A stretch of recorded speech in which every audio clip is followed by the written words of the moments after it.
for it? Kasi siya po ang nag-implement sa mga confidential activities, Your Honor, on the grounds. Siya po ang inatasan na mag-implement. Siya ang implementor po, Your Honor. So for me, in this case, you are stupid in the name of blind loyalty.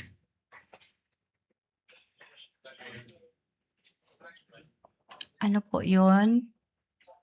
Naging stupido kayo sa ngalan ng isang tinatawag na blind loyalty. Nakapikit kung ano yung sinasabi sa iyo ng nakakataas, sinusunod mo na lang. Stupido ka pa rin, pero in the name of blind loyalty. Would you agree? Dili ko maintindihan, Your Honor. I'm sorry. Okay, nung kayo po ay SDO sa Davao, nung mayor si BP Sara noon, hindi kayo nagkaroon ng disallowance, right? Never? Wala po, Your Honor. So ano pinagkaiba na sa Davao at ngayon sa OVP? Bakit nagkaroon kayo ng disallowance ngayon dito sa OVP and DepEd versus nung nasa Davao kayo, wala kayong disallowance? Anong pinagkaiba?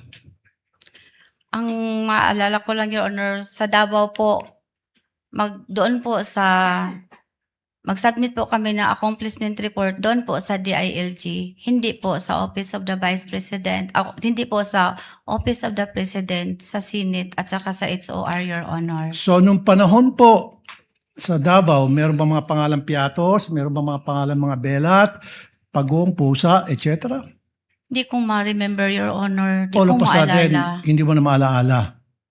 And Hindi ko how long? maalala, Your Hindi mo na Honor. maalaala. And yet 6 years ka naging SDO doon. Hindi ko maalala, Your Honor. Matagal na po yun, Your Honor. At saka, may edad na rin po ako, Your Honor. Ayaw lagi pag tinunto, ma'am. Pati kami ba nagtinunto mo dire? Mo Maraming magin na ako tinuod, Your Honor. Okay. Salamat po, Mr. Presiding Officer.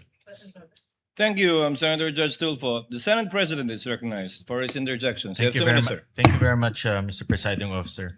Ms. Acosta, narinig ko kanina yung mga sagot ho ninyo. Bilang isang accountable officer, paano nyo masisigurado o paano nyo masisiguro sa taong bayan na yung perang ibinigay nyo kay Colonel Lachica ay hindi nabulsa o hindi nakorap? Isa po ang problem, Your Honor, is we were able to liquidate. Nakagawa po kami ng liquidation, Your Honor, at na-submit po yun sa COA, Your Honor. Pero kanina narinig ko rin wala kayong personal knowledge at hindi nyo rin nakita yung pagbibigay ng pera. Paano nyo malalaman kung pumunta sa bulsa niya yung pera o hindi? Your Honor, Kung wala kayong personal knowledge, wala kayong direktang nandoon? Your Honor, nagbigay po sa akin ang security officer namin na si Colonel Lachica ng fund utilization Paano report, kung Your yung Honor. fund utilization report ay peke, dinoktor? Wala kayo doon bilang accountable officer. May pirma po niya, Your Honor. Kahit na may perma niya, dapat nandoon kayo bilang accountable officer. Ang trabaho ng accountable officer ay maging accountable sa pera. Bakit buo ang tiwala ninyo kay Lachica Colonel Lachica na hindi niya ibubulsa yung pera? Buo po ang tiwala ko kay Colonel Lachica, Your Honor, kasi unang-una, siya po ang gidesignate ni Vice President Sara, Your Honor, na Security Officer of the Office of the Vice President.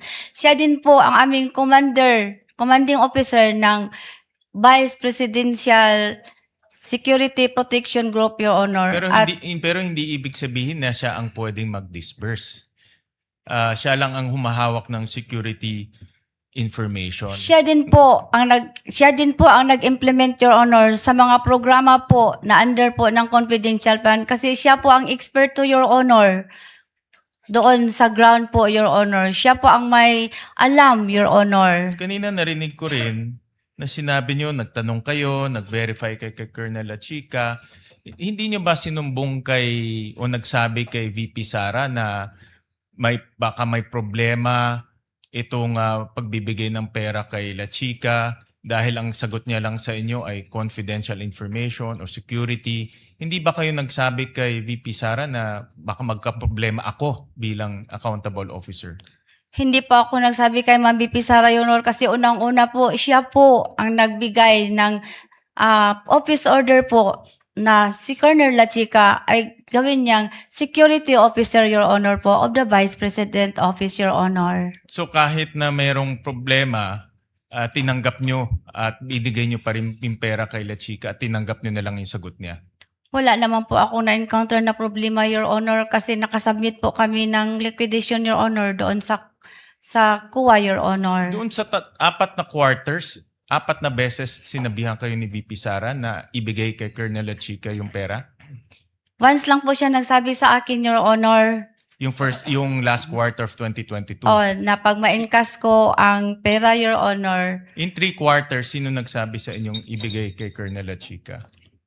once lang po nagsabi sa akin si Vice President Sara, Your Honor, na pag ma-encash ko ang cheque po sa confidential fund, Your Honor, i-release ko po kay Colonel La Chica na siya po ang bigyan ni Ma'am Sara Duterte na security officer, Your Honor, sa Sino nagsabi office para siya po ang mag-implement ng various confidential activities, Your Honor. So isang doon sa beses lang ground. sinabi para sa 4 na quarters.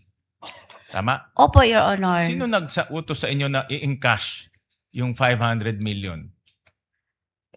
Hindi po yun buo 500 Hindi million, nga. Your Honor. Every quarter.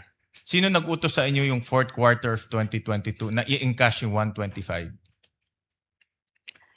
Kasi tumawag po sa akin ang aming cash division, Your Honor, na Ma'am Gina, handa na po ang cheque. At pwede na rin po kayo mag-i-encash po sa bangko. So siya ang nag-utos. Sino yun? Anong pangalan niya? Hindi po siya nag-utos, Your Honor. Nag-inform lang sa akin, Your Honor. So sino nag-utos sa iyo mag-encash ng 125? Na pumunta ka sa land bank, encash mo 125. Kasi paano po ako makabigay kay Colonel La Chica, Your Honor, kung hindi ko Hindi po nga, i-encash Hindi, ang... in-inform kayo may cash, pero sino nag-utos sa inyo i-encash? Iba naman yung may cash, iba yung i-encash, di ba? Ano po? Sino ang nag-utos sa inyo na pumunta sa land bank, i-encash yung 125? Si BP po, Your Honor, para makabigay ko po, mai-release ko po ang pera na yon kay security officer, Your Honor. So si VP Sara nag-instruct sa inyo na pumunta sa land bank, i-encash yung 125. Ang sabi po niya sa akin, Your Honor, pag ma-encash ko ang pera, Your Honor, i-release ko po sa security officer, Your Honor, na... Siya rin ba nag-utos sa inyo pumunta sa land bank?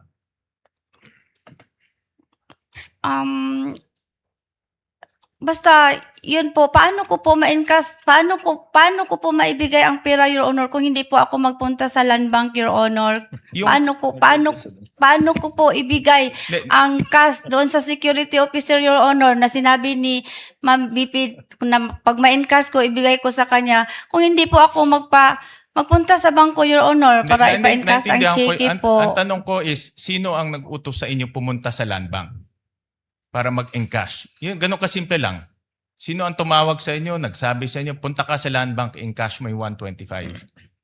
Ang pagsabi po sa akin, Your Honor, yung sa cash division namin, ganito po, Your Honor, Ma'am Gina, handa na po ang cheque. At pwede na din po kayo magpunta sa bangko. Na i-encash. Opo, Your Honor. Yung sa other quarters, sa first quarter, second quarter, third quarter, sino nag-utos sa inyo mag-encash? Ganun pa din, Your Honor, ang sabi ng cash division namin, Your Honor, na pag naana ang cheque, pag meron na ang cheque, magtawag sila sa ako, Your Honor, Ma'am Gina, pwede na po makuha ang cheque at pwede na po kayo magpunta sa bangko, Your Honor. Thank you very much, Mr. President. Thank you. Anika, ha? Ikaw, pag si SP, Tinatapos ko lang naman. hindi, kanina ko pa nakikita yung kamay niya sa ibabaw, papindot na, biglang ayaw eh. Senator Judge Villanueva is recognized. Apologies to Senator Intiveros. I was informed that there was an earlier indication by Senator Villanueva to be called for his interjections. You may proceed, sir. You have 2 minutes. Mr. President, before I ask questions, can I ask Mr. President, presiding officer, if Colonel La Chica would be the next witness na sasalang po? That is the call of the prosecution, and no such manifestation has been made. Although I believe, if I recall correctly, the name of Colonel Lachiga is listed as one of the intended witnesses to be presented. Do you confirm, Attorney Ligutan? listed, but the prosecution has yet to decide if and when we present Colonel La Chica, Your Honor, please. That is their call, Yes, yes. Senator Judge I Villanueva. understand. Thank you. I hope siya po yung susunod para hindi mas nakaka-confuse. Maganda ho kasing sundan itong witness natin. May I ask now, Mr. Presiding Officer? Ma'am, matagal na po kayong SDO, di ba? Kung kayo ho ay pipili ng SDO, sino ang pipiliin nyo? Yung average na employee, yung tiwala kayo, o yung sobrang tiwala kayo? Ano po yun? Ako Opo, mismo. opo. Kunyari kayo po yung magpipili ng SDO ninyo. Ang pipiliin nyo po ba, average employee? O yung tiwala po kayo? O yung sobrang tiwala po kayo? Kasi sa tingin ko, mahalaga ang pagiging isang SDO. Kung ako, Your Honor, Opo. sa ako ang self, ang pilion ako, Your Honor, I will choose, Your Honor, yung tao na average po ang kanyang, how do you call this? Ang kanyang knowledge, ang kanyang thinking, ang kanyang pagkatao, Your Honor. So, hindi yung tiwala ka, hindi yung sobrang tiwala ka. Basta, naa siya'y knowledge, Your Honor, naa siya'y kabalo siya, Your Honor, kung alam niya, Your Honor, kung ano po ang mali, alam po niya, Your Honor, kung ano Hindi ang importanteng tiwala ka, ma'am. Hindi po importante. tama. Partly po, Your Honor. Nung dinesignate po kayo as SDO, ano po yung sinabing trabaho ninyo? Particular. Yung dinesignate po ako na magiging Sa SPO, OVP po. Opo. Sa OVP po. Ang trabaho ko po is to hold an amount for the confidential funds and disburse, and process also all the necessary documents, Your Honor, in relation for the confidential funds. Yun po yung sinabi sa inyo. Nung dinalaga kayo, yun po yung sinabi. Actually, Your Honor, ang sinabi lang po sa akin ng head of agency is, Ma'am Gina, gawin kitang SDO. And kung time, Ma'am Gina, basahon nimo ang GC 2015-01. So, hindi ka pwede mag-decide how the confidential funds ay gamitin. Yung role mo, limited lang to withdrawing, safeguarding, disbursing, and liquidating funds pursuant to instruction and approval by other officials. Doon po ako nakabase, Your Honor, sa aking pagiging SDO. Doon po sa GC, Your Honor. Okay. Maaari po ba ninyong ilahad yung buong proseso bilang SDO? Yung decision to use confidential funds, yung proseso po, approval ng physical financial plan hanggang sa cash advance, hanggang sa withdrawal, hanggang actual disbursement, and liquidation. Pwede yung ilahad ninyo from the start? Hindi po ako nagdesisyon, Your Honor. Yung proseso po, alam nyo naman po yun eh. Pwede po bang sabihin nyo sa amin ilahad yung proseso? Okay, Your Honor. Sorry, ang aking lingwahe is merong konting halong Bisaya. Okay po. Example, Your Honor, yung 2022, pag nag-request po si BP ng additional funds at kasali na po doon ang confidential funds. Mhm. So, nagsulat siya, then, abot na sa DBM, nag-reply ang DBM na, kasi ang unang sulat ni Ma'am BP is 250. Kaya intended po yun sana sa third and fourth quarter of 2022.